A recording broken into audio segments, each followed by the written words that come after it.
When the world thought that land is a milestone, there were two European countries that gave birth to seafarer.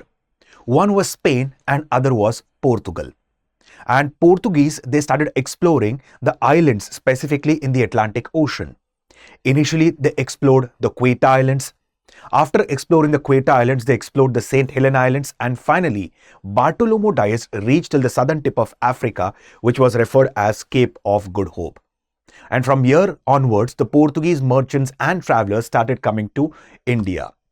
In 1498, Vasco da Gama landed on the coast of Calicut, along with armada of 4 ships and approximately 176 to 178 European soldiers.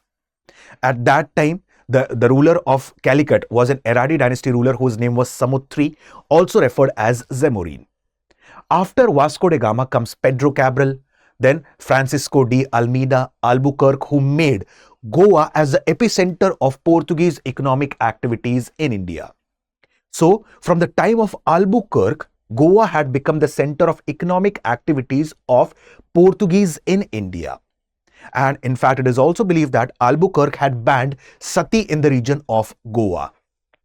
After Albuquerque comes Nino Cunha.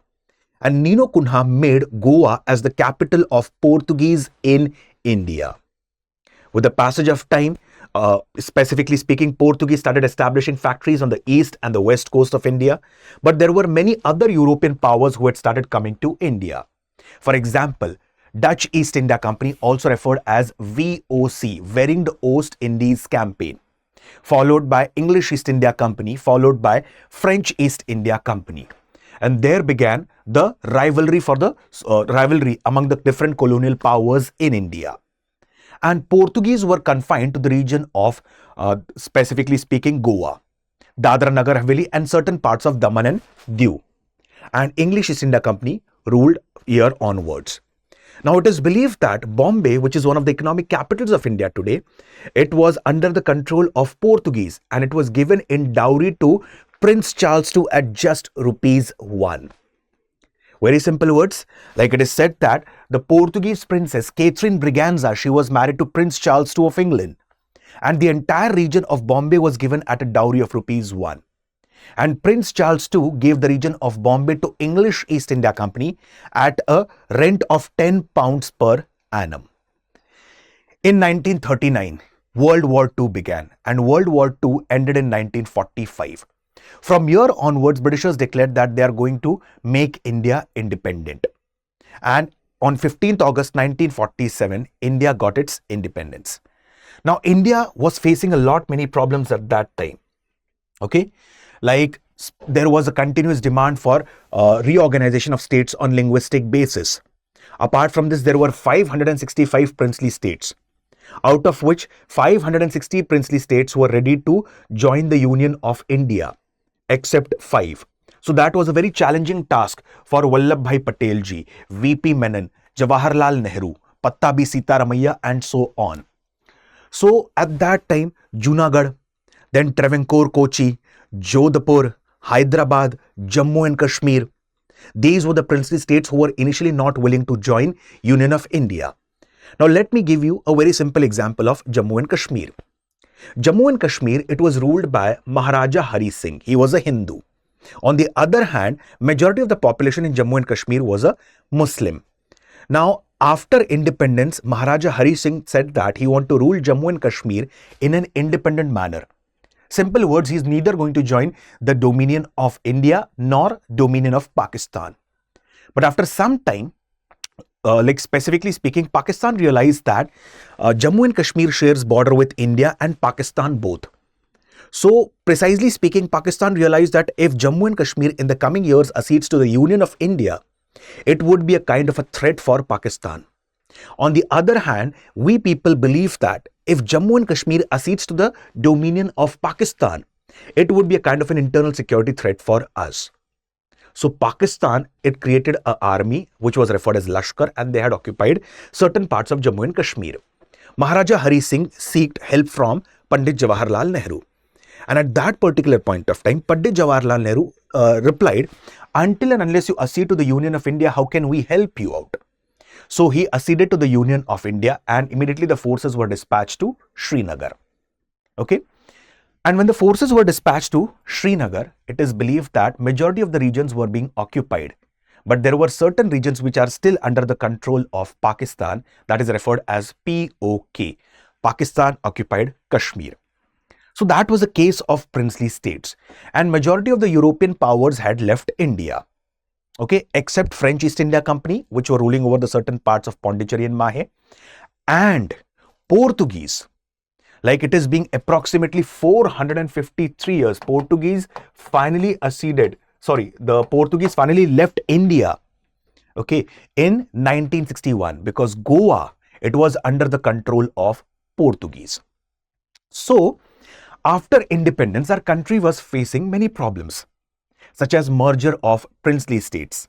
Apart from this, development of agriculture, rapid industrialization, and growing demand for linguistic reorganization of states. So at that particular point of time, it is believed that Goa, it was still under the control of Portuguese. And the Portuguese Prime Minister Salazar has said that Goa, Daman and Diu, and Dadra Nagar Haveli are the integral part of Portugal. So the question arrives here, when Britishers have left India, why did initially our Honorable Prime Minister Pandit Jawaharlal Nehru did not take any military action against the Portuguese? Because initially he believed in peaceful resolution of the conflict. So the first step here was taken way back in 1946, and the step was taken on 18th June 1946 by one of the socialist leader whose name was Ram Manohar Lohia ji. And Ram Manohar Lohia ji, he started specifically the civil disobedience movement against the Portuguese in Goa. But still, Portuguese said that Goa is an integral part of Portugal and we are not going to leave Goa. Later on, in 1954, the same thing was repeated. Like in 1954, a movement was conducted throughout the region of Goa. And there were many satyagrahis who were peacefully protesting against the Portuguese occupation of Goa. Many satyagrahis, and they were protesting in a peaceful manner, in a non-violent manner. And at that time, what happened? At that time, brute force was used against the peaceful protesters. And these orders were given by Salazar. So brute force was used, although the protesters were protesting in a non-violent manner. Meanwhile, it is said that Dadra Nagar Haveli, it got liberated from Portuguese. And here the major role was played by the armed groups such as Azad Gomantak Dal and United Front of Goans. So they kept on carrying on guerrilla warfare activities against the Portuguese in Goa. When all this was happening, why was Nehru not convinced that we have to go for a military action against the Portuguese in Goa? Now, precisely speaking, I'll give you a very simple example. After the World War II, the world got majorly divided into two important blocks. So there began a Cold War era.